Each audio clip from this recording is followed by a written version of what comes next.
Bienvenue dans cette vidéo débriefing de ma séance de day trading du vendredi 17 février 2023. Donc day trading sur le marché des actions américaines. On commence tout de suite par un petit point sur le marché. Donc là, vous avez sous les yeux le marché américain, enfin l'indice le plus représentatif, on va dire, du marché américain.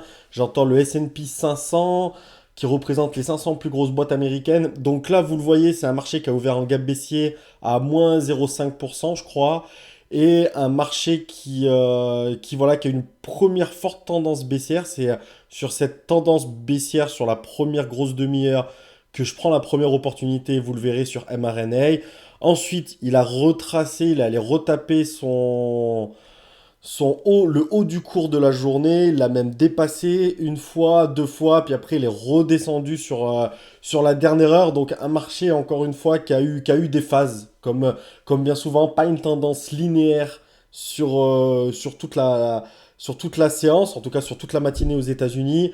Voilà un petit peu dans quel contexte j'ai tradé. Donc on lance tout de suite le débrief. Je le fais véritablement à chaud, juste derrière ma séance. Et vous avez vu d'ailleurs le S&P qui cotait en direct live au moment où je fais la vidéo. Alors, la première opportunité baissière qui va m'intéresser, ça va être sur mRNA. Je vais avancer un tout petit peu. Hop.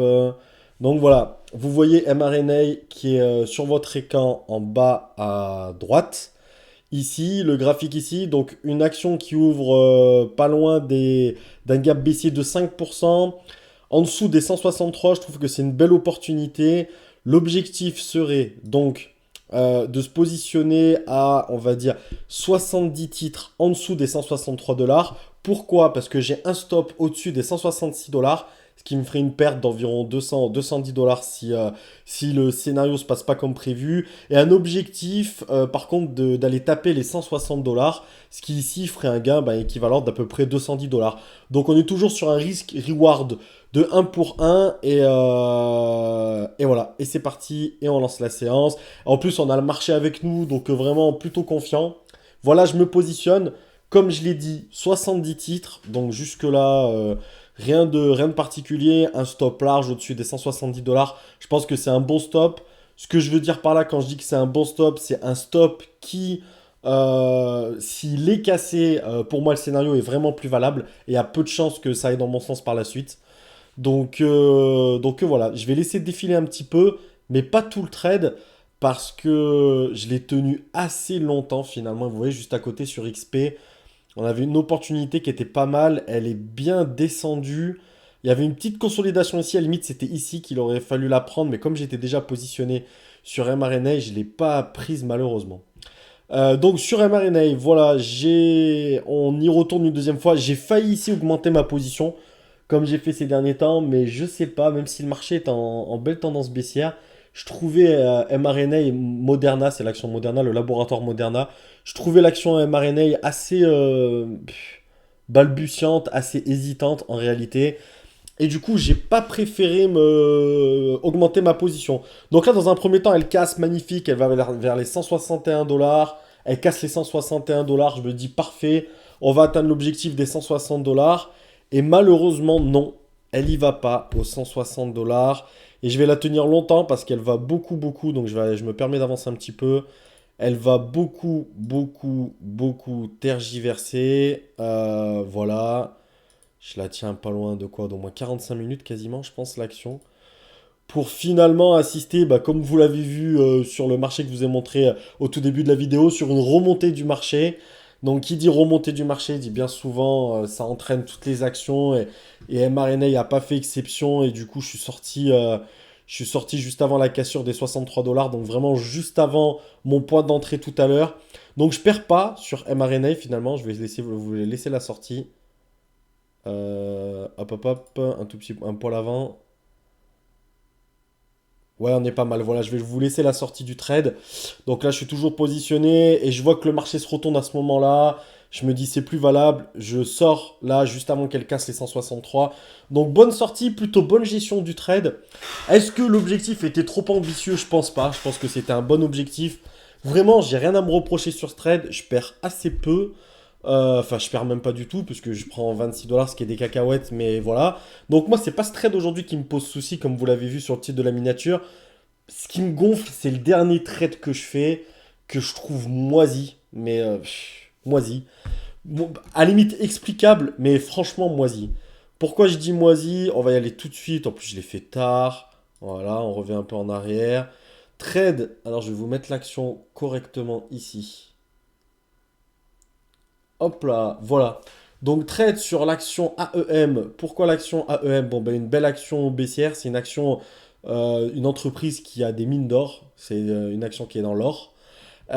Pourquoi je la trouve bien? Alors techniquement, elle n'est pas dégueulasse, je la trouve bien. Ici en cassure, j'ai hésité à la prendre à ce niveau-là. Et j'aurais presque dû, mais bon, ça n'aurait pas été suffisant. En cassure de ce niveau-là, pour pourquoi pas retourner vers les 44,50 $. Donc en cassure des 45 dollars, je la trouve pas dégueulasse non plus. Donc je me positionne à ce moment-là. Et pourquoi je me positionne à la baisse? Je vous remets le marché américain. On est à ce moment-là, à ce niveau-là, là, parce que je l'ai fait tout à l'heure. On est à ce niveau-là, donc on a le marché américain qui redescend. Non, on est même plutôt à ce niveau-là, pardon, au moment où je la prends tout à l'heure. Donc on est voilà, sur un marché américain qui redescend, qui retourne vers ses plus bas. Donc je me dis qu'AEM va faire pareil et que ça peut être intéressant de la jouer en short. Et donc, c'est ce que je fais. Allez, je relance la vidéo. Donc, vous avez vu comment je m'appuie sur l'indice de S&P 500. Donc, je me dis que ça peut être intéressant. Pour moi, je fais deux erreurs majeures. Première erreur majeure, c'est que on est vendredi, il est quasi 5 heures, donc quasi 11 heures. Je l'ai dit dans la vidéo débriefing du précédent vendredi. Faut pas s'emballer le vendredi. Si ça y va pas, ça y va pas. Il fera jour la semaine prochaine. Et voilà, donc première erreur, je pense que j'aurais pas dû me positionner, même si techniquement le marché est plutôt en bonne tendance, mais encore une fois, je trouvais un marché mou comme un peu toute cette semaine, donc je pense vraiment que j'aurais pas dû me positionner. Encore, je me positionne, c'est pas dramatique, mais la deuxième grosse erreur que je fais, c'est que je vais renforcer ma position. Et là, je trouve que c'est vraiment une erreur presque de débutant, parce qu'en plus, j'aime bien toujours renforcer mes positions sur des positions gagnantes. Donc que je renforce au moment où elle va casser les 44,90 $, pourquoi pas. Mais j'ai renforcé plus haut, vous allez le voir. Donc voilà, là elle remonte, 45,10 $. Elle va aller casser les 45,25 $, 45,30 $, qui est mon stop. C'est vrai que d'ailleurs je ne vous ai pas expliqué l'objectif.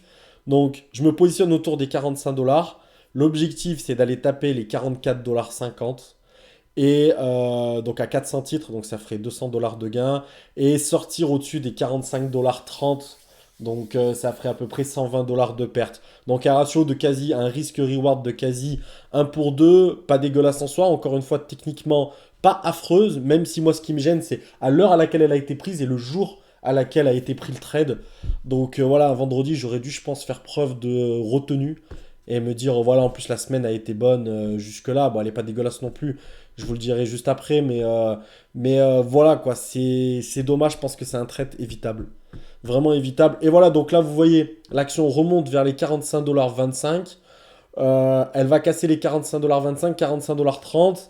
Et je vais renforcer, je vais passer à 800 titres et je trouve ça nul. Le renfort, voilà, je l'ai fait, là je suis passé à 800 titres, vous le voyez ici. Et je trouve ça nul parce qu'il n'y a pas lieu d'être, quoi. Alors, soit sur le coup, j'ai de la chance, elle redescend, mais j'ai pas de signe qui montre qu'elle va redescendre. J'ai un marché mou, j'ai un marché qui remonte, qui redescend, donc j'ai pas un marché en forte tendance non plus. Donc, pour moi, il n'y avait pas la place pour ce trade, et c'est dommage. Et du coup, je vais sortir, voilà, parce que c'est un trade moisi. Voilà, j'ai arrêté juste après, tellement ça m'a foutu la mort. Foutu la mort parce que je dois pas faire je dois surtout pas le renforcer. Pour moi, l'erreur principale, c'est que ce trade, je dois surtout pas le renforcer voire idéalement, je dois même pas le faire, comme je le dis, à cette heure-là, ce jour-là, un vendredi. Voilà pour cette séance de débriefing. Je suis pas tendre. Autant perdre en trading. Encore une fois, j'ai pas de souci avec ça. On peut perdre en trading. Je veux dire, le premier trade, MRNA, s'il était perdant, c'était un bon trade sur tous les plans. Et même en gagnant que 26 $, je trouve que c'était un très bon trade. Autant le deuxième, techniquement, il n'est pas affreux, j'ai le marché, etc. Mais de par le jour où il est fait et de par tout ce que j'expliquais auparavant, j'aurais pas dû le faire. Malgré tout, une semaine correcte, une semaine où je gagne 500 $ en tout. On fait 3 journées vertes, dont celle d'hier où j'ai pas fait le débrief, où j'ai gagné 115 dollars, et 2 journées rouges, celle d'aujourd'hui et celle de mardi où j'ai pas fait de débrief aussi, où j'ai perdu 100 dollars. Donc une semaine correcte, 500 dollars. Voilà, c'est à côté de mon boulot, donc il n'y a pas y a pas de souci par rapport à ça. Mais des regrets sur ce dernier trade, c'est ça qui me chiffonne un peu. Donc voilà, retrouver un bon mindset. Lundi, pas de vidéo parce que pas de marché américain, jour férié. Et du coup, on se retrouve, j'espère, mardi avec, voilà, prendre note de ses erreurs et vraiment le vendredi, ne pas y aller. Tant pis si on loupe une opportunité et surtout pas renforcer une opportunité qui est pas exceptionnelle. Voilà, merci beaucoup. Passez un bon week-end et je vous dis à mardi normalement si tout va bien. Merci.